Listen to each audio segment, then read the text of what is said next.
Hello friends, இன்றைக்கி நம்ம ஆசைப்பட்டு சமைங்க சேனலில் பார்க்க போகிறது நோன்பு கஞ்சியும் பருப்பு வடையும். நம்ம பள்ளிவாசலில் கிடைக்கிற அதே நோன்பு கஞ்சி செய்ய போகிறோம். அடுத்தடுத்த வீடியோவில் நோன்பு கஞ்சி நம்ம டிஃப்ரெண்ட் ஸ்டைலில் செய்யலாம். 2லேருந்து 3 பேர் சாப்பிட்ற அளவு பார்க்கலாம். இந்த சின்ன சைஸ் டம்ளரில் பாதி அளவு பச்சரிசி எடுத்திருக்கேன். அதில் கால்வாசி பாசிப்பருப்பு சேர்த்து ரெண்டையும் கழுவி எடுத்துக்கலாம். பாருங்கள், இந்த மாதிரி நல்லா கழுவிக்கலாம். இப்போ தாளிச்சிடலாம். பெரிய குக்கரை எடுத்துக்கோங்க, ஏன்னா இதுக்கு நம்ம தண்ணி நிறைய சேர்க்குறனால வெளியில் வந்துடும். அதுக்காக பெரிய குக்கர் எடுத்துக்கோங்க. 2 டேபிள் ஸ்பூன் எண்ணெய் சேர்த்து எண்ணெய் நல்லா சூடானதும் ஒரு சின்ன துண்டு பட்டை, ஒரு ஏலக்காய், பாதி பிரியாணியில் சேர்த்து வெடிக்க விட்டுறலாம்.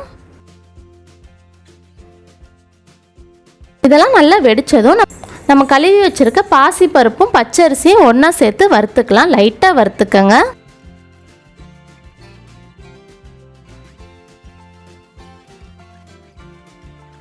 வறுத்ததும் 3 செம்பு தண்ணி சேர்த்துக்கலாம்.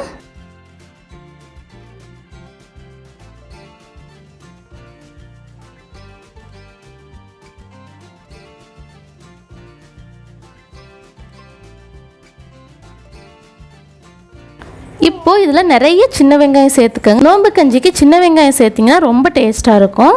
சின்ன வெங்காயம் இல்லைன்னா பெரிய வெங்காயம் சேர்த்துக்கோங்க. ஒரு பெரிய சைஸ் தக்காளியை கட் பண்ணி சேர்த்துக்கோங்க. உங்களுக்கு தேவையான அளவு உப்பு, வெந்தயம் 1/2 டீஸ்பூன் சேர்த்துக்கோங்க. 4-5 பல்லு பூண்டை தட்டி சேர்த்துக்கோங்க. கொஞ்சமாக மல்லி இலை, புதினா இலை சேர்த்து நல்லா கலந்துட்டு உங்கள் காரத்துக்கு ஏற்ற மாதிரி பச்சை மிளகா சேர்த்துக்கோங்க.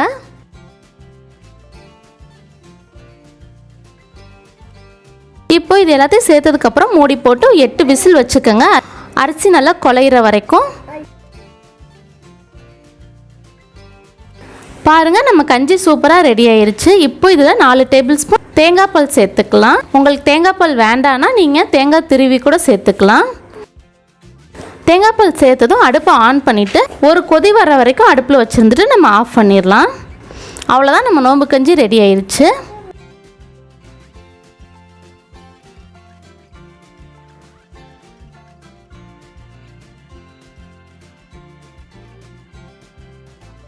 இந்த ஸ்டேஜில் உங்களுக்கு உப்புலாம் போதுமான்னு பார்த்துட்டு சேர்த்துக்கோங்க.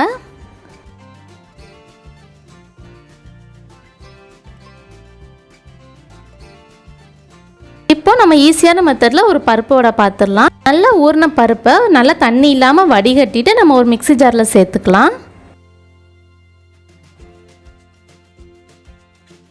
இது கூட உங்கள் காரத்துக்கு ஏற்ற மாதிரி வரமிளகா சேர்த்து அரைச்சிக்கோங்க. பாருங்கள், இந்த மாதிரி 1-2 அரைச்சிக்கோங்க. இப்போ இதை நம்ம இப்போ ஒரு பவுலுக்கு மாற்றிடலாம்.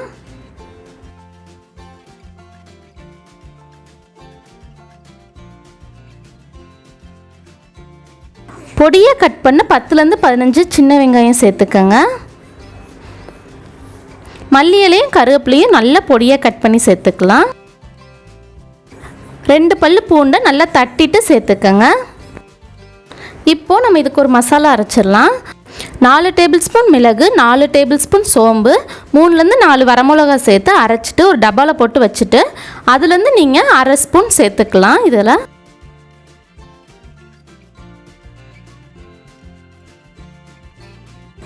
இதிலேருந்து நம்ம இப்போது 1/2 டீஸ்பூன் எடுத்து வடை மாவோடு சேர்த்து மிக்ஸ் பண்ணிக்கலாம்.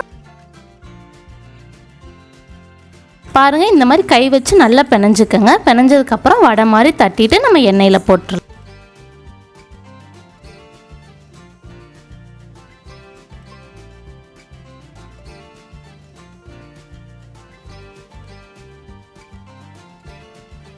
வடை நல்லா மூழ்கிற அளவுக்கு எண்ணெய் சேர்த்துக்கோங்க. அப்போ தான் கொஞ்சம் நல்லா கிறிஸ்பியாக வரும். எண்ணெய் நல்லா சூடானதும் சேர்த்துக்கோங்க. மீடியம் ஃப்ளேம்லேயே வச்சு பொறுமையாக வேக விடுங்க. அப்போ தான் நல்லா ஆறுனு மொறுமொறுன்னு இருக்கும்.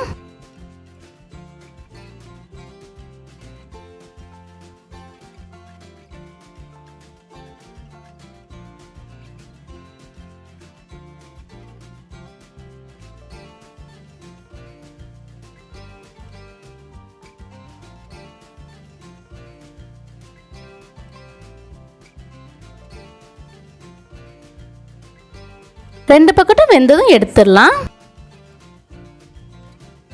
பாருங்கள் நம்ம நோன்பு கஞ்சி வடை எல்லாம் எவ்வளோ சூப்பராக ரெடி ஆயிடுச்சு. நீங்கள் ஒரு தடவை செஞ்சு பாருங்கள், ரொம்ப டேஸ்ட்டாக இருக்கும்.